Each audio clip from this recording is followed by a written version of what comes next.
I warmly welcome my dear brother, Honorable Chief Minister of Telangana, Thiru Revanth Reddy avargal, to this historic event. Welcome, sir. நம்முடைய முதலமைச்சர் அவர்கள் அடிக்கடி சொல்வது ஒன்றே ஒன்றுதான், கல்வி ஒன்றே அழிக்க முடியாத சொத்து என்று நம்முடைய முதலமைச்சர் அவர்கள் சொல்வார்கள். கல்வி மாணவர்களுக்கான சொத்துன்னா இங்கே அமர்ந்திருக்கக்கூடிய மாணவர்கள் தான் நம்முடைய தமிழ்நாட்டுடைய சொத்து. Last month, our Honorable Chief Minister invited Honorable Chief Minister of Punjab, Thiru Bhagwan Singh Mann, to join the expansion of the Chief Minister's breakfast scheme. In that event, our Honorable Punjab Chief Minister appreciated the scheme and expressed his willingness to implement in his state, Punjab. Today, for this grand education festival, our Honorable Chief Minister has invited Honorable Chief Minister of Telangana. I hope this event will also be meaningful and impactful experience for our Honorable Chief Minister of Telangana as well.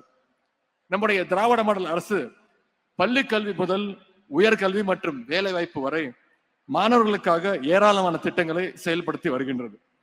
Tamil Nadu is the first state in India to introduce the midday meal scheme school students in 1920.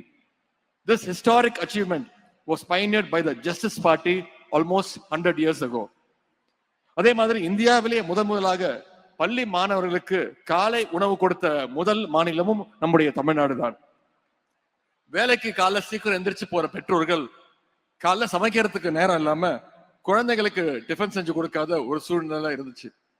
சாப்பிடாம வகுப்புக்கு போற அந்த குழந்தை காது பசியில அடைக்கும், வயிறு கில்லும்.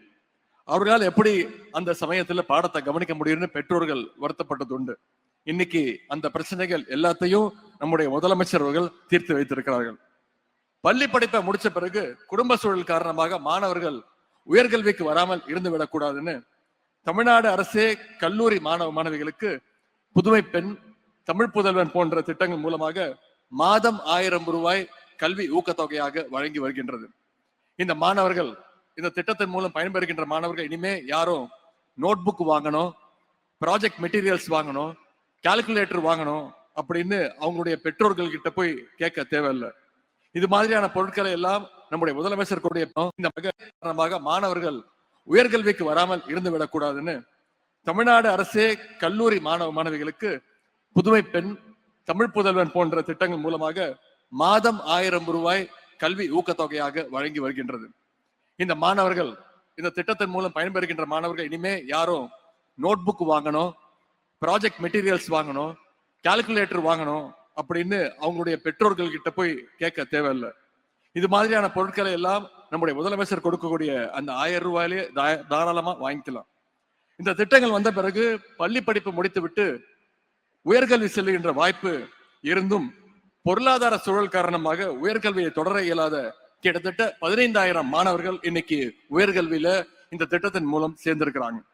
அது மட்டும் இல்ல, மாணவர்களை வேலை வாய்ப்புக்கு தயார்படுத்துகின்ற வகையில நான் முதல்வன் திட்டம் செயல்படுத்தப்பட்டுள்ளது. படிப்புடன் வேலைகளுக்கான அந்த ஸ்கில்ஸையும் நான் முதல்வன் திட்டம் வழங்கி கொண்டு வருகின்றது. குறிப்பா வேலை தேடுகின்ற நிலையை தாண்டி மற்றவர்களுக்கும் வேலை கொடுக்கலாம் என்கிற கான்பிடன்ஸை நம்முடைய நான் முதல்வன் திட்டம் தொடர்ந்து வழங்கி வருகின்றது. கல்விக்கு மட்டுமின்றி இன்னைக்கு உடல் கல்விக்கும் விளையாட்டுக்கும் நம்முடைய அரசு, நம்முடைய முதலமைச்சர் அவர்கள் முக்கியத்துவம் கொடுத்து வருகின்றாங்க. இந்த நிகழ்ச்சியுடைய பெயரே கல்வியில் சிறந்த தமிழ்நாடு. கல்விக்கு மட்டும் முக்கியத்துவம் கொடுக்காம எங்களுடைய விளையாட்டு வீரர்களுக்கும் இந்த மேடையில இடம் கொடுத்த முதலமைச்சருக்கு இந்த நேரத்தில் விளையாட்டு வீரர்களின் சார்பாக என்னுடைய நன்றியை தெரிவித்துக் கொள்கின்றேன். எப்படி பள்ளி கல்வி முக்கியமோ, எப்படி மேற்கல்வி முக்கியமோ, உயர்கல்வி முக்கியமோ, அதே மாதிரி உடற்கல்வியும் முக்கியம்னு இந்த நிகழ்ச்சியின் மூலமாக நம்முடைய முதலமைச்சர் அவர்கள் தெரிய வச்சிருக்கிறாங்க. Our Chief Minister believes that financial constraints should not be a barrier for our athletes. Therefore, he launched the Tamil Nadu Champions Foundation in 2023. It's the first of its kind initiative in India. Our Honorable Chief Minister has personally contributed 5 lakh rupees as the very first supporter to the Tamil Nadu Champions Foundation, and I'm proud to say he was the first contributor for this foundation.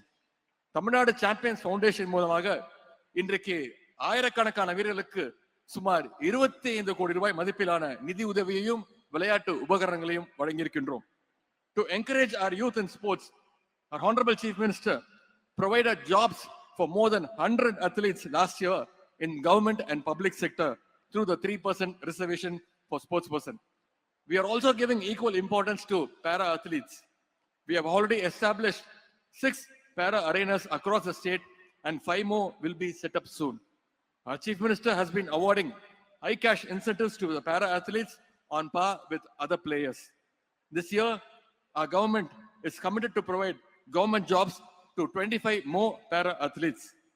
விளையாட்டுக்கு நம்முடைய அரசு எந்த அளவுக்கு முக்கியத்துவம் கொடுக்கிறது என்று விளையாட்டு வீரர்களுடைய தங்களுடைய கருத்துக்களை எல்லாம் இங்கே பகிர்ந்து கொண்டார்கள். குறிப்பாக இங்க நான் சொல்லணும்னா மாற்றுத்திறனாளி தம்பி மனோஜ் அவர்கள் கூறிய கருத்துகள் மிகுந்த நிகழ்ச்சியாகவும் எனக்கு மகிழ்ச்சியாகவும் இருந்தது. தம்பி மனோஜ் ஒரு சாதாரண குடும்பத்துல பிறந்து டான்சியில ஒரு கான்ட்ராக்ட் ஒர்க்கராக வேலை செய்து கொண்டிருந்தார். அவருடைய திறமையை கண்டுபிடித்து சில ஆண்டுகளுக்கு முன்புதான் தமிழ்நாடு சாம்பியன்ஸ் ஃபவுண்டேஷன் மூலமாக நிதி உதவி அளித்தோம். முதலமைச்சருடைய உத்தரவு கிழங்க அவர் வெளிநாடுகளில் நடந்த பல்வேறு போட்டிகளில் வெற்றி பெற்று பதக்கங்களோடு நம்முடைய தமிழ்நாட்டுக்கும் இந்தியாவுக்கும் பெருமை சேர்த்து கொண்டே இருந்தார். அது மட்டுமல்ல, அவருக்கு 3% இடஒதுக்கீட்டின் கீழே அரசு வேலையும் நம்முடைய முதலமைச்சர் அவர்கள் வழங்கினார்கள். தம்பி மனோஜுக்கு அவர் சொன்னது போல சென்ற ஆண்டு திருமணமானது.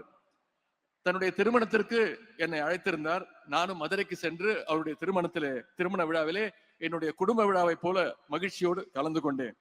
இங்க எல்லாத்தையும் சொன்னார், ஒண்ணு மட்டும் விட்டுட்டார். விரைவில் திரு மனோஜ் அவர்கள் ஒரு தந்தையாக போகிறார் என்ற அந்த செய்தியும் இங்கே கூறிக்கொள்ள விரும்புகின்றேன்.